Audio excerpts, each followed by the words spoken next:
दोस्तों नमस्कार, जय हिंद, वंदे मातरम। आप सभी कक्षा 10वीं वाले स्टूडेंट के लिए त्रैमासिक परीक्षा का इम्पोर्टेंट पेपर हम लेकर आ चुके हैं।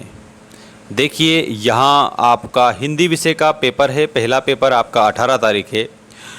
आप लोगों के लिए हमने टाइम टेबल अपलोड कर दिया है। टाइम टेबल का वीडियो भी आप जाकर देख सकते हैं। इसके पहले वाला वीडियो आपके लिए सारे टाइम टेबल डिटेल में हमने उसमें बताए हैं। 10वीं कक्षा का आज ये इम्पोर्टेंट वीडियो है हिंदी विषय का। हिंदी विषय के ऐसे क्वेश्चन आपको बताएंगे जो कि आप लोगों की एग्ज़ाम ओरिएंटेड रहेंगे, एग्ज़ाम में पूछे जा सकते हैं।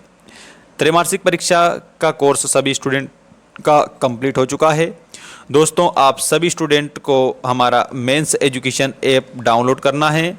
ये आपको गूगल प्ले स्टोर पर अवेलेबल हमने करा दिया है, जिसमें आपके 10वीं कक्षा के कोर्स को हमने अपलोड करा है, जिसमें विभिन्न प्रकार के आपके स्टडी मटेरियल आपको मिल जाएंगे। देखिए सही विकल्प चुनकर लिखिए में पहला प्रश्न, शिव धनुष टूटने पर कौन क्रोधित हो गए थे? आपके ऑप्शन है विश्वामित्र, परशुराम, दुर्वासा और भागीरथ।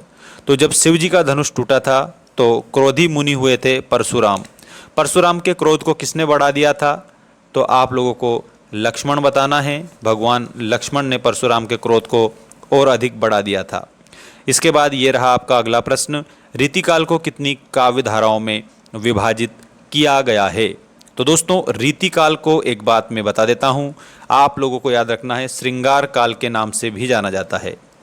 रीतिकाल को 3 काव्य धाराओं में विभाजित किया गया है। इसके अलावा शोक किस रस का स्थायी भाव है? देखो स्थायी भाव किसे कहते हैं तो आपकी सामान्य जानकारी के लिए मैं बता देता हूँ।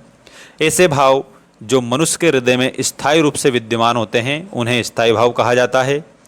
तो यहाँ पर जो करुण रस है इसका स्थायी भाव क्या है? तो करुण रस का स्थायी भाव होता है शोक। इसके अलावा श्रृंगार रस का स्थायी भाव होता है रति, भयानक रस का स्थायी भाव होता है भय और वीर रस का स्थायी भाव होता है उत्साह। ये सभी रस के स्थायी भाव मैंने लिख दिए हैं। आपसे करुण रस का पूछा है तो आप शोक बताएंगे, और अगर वीर का पूछे तो आप उत्साह बताएंगे, भयानक का पूछे तो आप भय बताएंगे, और श्रृंगार का यदि आपसे पूछा जाता है तो आपको रति बताना रहेगा। इसके बाद में देखिएगा आपका अगला क्वेश्चन है, भोलानाथ अपने पिता के साथ कौन सा खेल खेलते थे? तो दोस्तों यहाँ पर आपको कुश्ती बताना है। भोलानाथ अपने पिता के साथ कुश्ती का खेल खेलते थे। नेक्स्ट क्वेश्चन आपकी स्क्रीन के सामने आ चुका है। आप सभी स्टूडेंट से एक रिक्वेस्ट है कि आप सभी स्टूडेंट चैनल को सब्सक्राइब करके रखेंगे और नोटिफिकेशन को ऑन रखेंगे। जैसे नोटिफिकेशन आता है आप लोगों को वीडियो देखना है और नोट्स बनाने हैं सारे, क्योंकि हम बहुत बेस्ट तरीके से आपको पढ़ा रहे हैं आपकी एग्ज़ाम के लिए। अर्थ के आधार पर वाक्य के कितने भेद होते हैं? तो आपको बताना है अर्थ के आधार पर 8 प्रकार के होते हैं। इसके अलावा आपसे पूछा जाता है रचना के आधार पर, तो रचना के आधार पर 3 होते हैं, और आपसे पूछा जाता है वाच्य के आधार पर, तो वाच्य के आधार पर भी वाक्य के 3 भेद होते हैं। देखिए इसके बाद में आपका अगला क्वेश्चन, नेताजी का चश्मा के लेखक हैं। नेताजी का जो चश्मा है इस पाठ के लेखक कौन हैं? तो स्वयं प्रकाश हैं। नेताजी का चश्मा देशभक्ति की भावना से ओतप्रोत पाठ है। ये आप लोगों को याद रखना है सभी स्टूडेंट्स को, ठीक, देशभक्ति की भावना जागृत करने के लिए। नेताजी की जो मूर्ति है वो कहाँ पर लगी थी? अगर ऐसा प्रश्न पूछा जाता है तो आपको बताना है नेताजी की मूर्ति कस्बे के चौराहे पर लगी थी। कस्बे के चौराहे पर। मूर्ति पर चश्मा कौन लगाता था? तो आप लोगों को याद रखना है मूर्ति पर चश्मा जो लगाने वाला था वो था कैप्टन, ठीक है। अब हम देखते हैं रिक्त स्थान। यहाँ आप लोगों के रिक्त स्थान आ चुके हैं। देखिए पहला रिक्त स्थान, उत्साह कविता में को संबोधित किया गया है। तो उत्साह कविता में बादल को संबोधित किया गया है। चौपाई एक मात्रिक छंद है। तो चौपाई की सभी मात्राएं समान होती है, मतलब कि चौपाई में 16-16 मात्राएं होती है, इसलिए ये सममात्रिक छंद है। मन्नू भंडारी का जन्म मध्य प्रदेश के, तो इसमें आपको लिखना है भानपुरा, ठीक है, भानपुरा गांव में हुआ था। जिसके समान दूसरा ना हो उसे क्या कहा जाता है? उसको अद्वितीय कहा जाता है। गंतोक का अर्थ क्या है? तो गंतोक का अर्थ आपको बताना है। अगला देखिए वाच्य के भेद होते हैं। तो वाच्य के 3 भेद होते हैं, कर्तृवाच्य, कर्मवाच्य और भाववाच्य। अब आप देख सकते हो ये आपकी सही जोड़ी आ चुकी है। यह दंतुरित मुस्कान, ये दंतुरित मुस्कान में आप लोगों को याद रखना क्या लिखना है, नागार्जुन लिखना है। काव्य की शोभा बढ़ाने वाले धर्म, इसमें आपको अलंकार लिखना है। रामचरितमानस में आपको महाकाव्य लिखना है। रामचरितमानस तुलसीदास जी के द्वारा रचा गया महाकाव्य है। नाच ना जाने आंगन टेढ़ा क्या है दोस्तों, ये एक लोकोक्ति है। लखनवी अंदाज, लखनवी अंदाज नवाब साहब का था और फेरी भेटूला का अर्थ होता है फिर मिलेंगे। इस तरह से आप इस सही जोड़ी को मिलाएंगे और चैनल को सब्सक्राइब करके रखेंगे ताकि आप लोगों को हम और भी बेस्ट कंटेंट उपलब्ध कराते रहें और आप अधिक से अधिक अंक अर्जित कर सको। अब ये आज आप देख सकते हो आ चुका है सत्य असत्य लिखिए।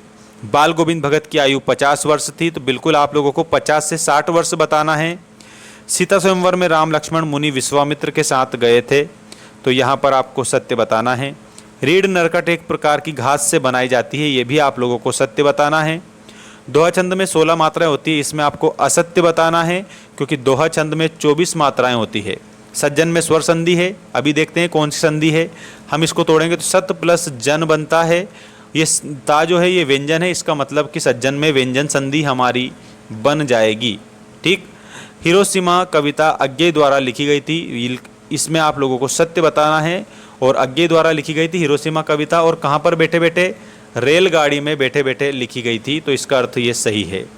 इसके बाद में आप देखिए एक वाक्य में उत्तर दीजिए वाले क्वेश्चन आपकी स्क्रीन के सामने आ चुके हैं। दशानन में कौन सा समास है? तो दोस्तों दशानन का हम समास विग्रह करेंगे तब जाकर हमें पता चलेगा। तो इसमें आपको लिखना है 10 है आनन जिसके, 10 है आनन जिसके। ठीक। अर्थात रावण, अर्थात रावण, तो ये रावण जो दिया है ये तीसरा पद है, अन्य पद है। अन्य पद जहाँ पर प्रधान होता है वहाँ पर बहुव्रीहि समास होता है, तो आप लोगों को इसका उत्तर लिखना है बहुव्रीहि समास। दोस्तों दशानन में बहुव्रीहि समास है। पंथा का अर्थ क्या है? तो यहाँ पर आप लोगों को रास्ता बताना है। ठीक है। इसके अलावा आपका नेक्स्ट क्वेश्चन, गुरुत्वाकर्षण के सिद्धांत का आविष्कार किसने किया था? तो यहाँ पर आप लोगों को करेक्ट उत्तर बता देना है। 10वां रस कौन सा है? तो इसमें आपको वात्सल्य रस बताना है।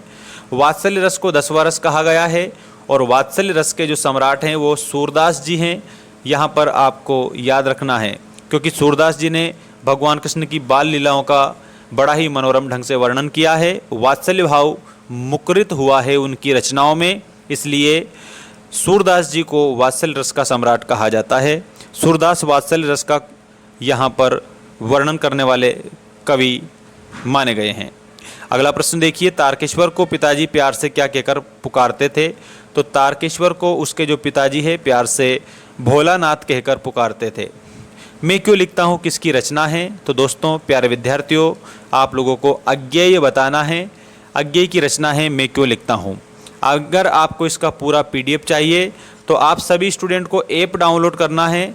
मेंस एजुकेशन ऐप चैनल के अबाउट सेक्शन में भी हमने दे रखा है, और आप लोग मेंस एजुकेशन अगर गूगल पर लिखेंगे तो वहाँ पर भी आप लोगों को हमारा ऐप शुरुआत में ही मिल जाएगा, तो वहाँ से भी आप डाउनलोड कर सकते हैं। और जैसे आप हिंदी का कोर्स परचेस करते हैं 199 रुपये में, वार्षिक परीक्षा को टारगेट करके हमने ये कोर्स आप लोगों के लिए उपलब्ध कराया है, जिसमें डेली नए नए वीडियोस अपलोड किए जा रहे हैं, नई नई टेस्ट सीरीज आ रही है। तो मात्र 199 रुपये का जो कोर्स है वो हमने अभी के लिए 49 में, मतलब 49 रुपये में कर रखा है। तो जल्दी से आप एप्लीकेशन पर जाकर कोर्स को परचेस जरूर करें और चैनल को सब्सक्राइब करके रखिएगा। मिलते हैं नेक्स्ट वीडियो में। धन्यवाद। जय हिंद। वंदे मातरम।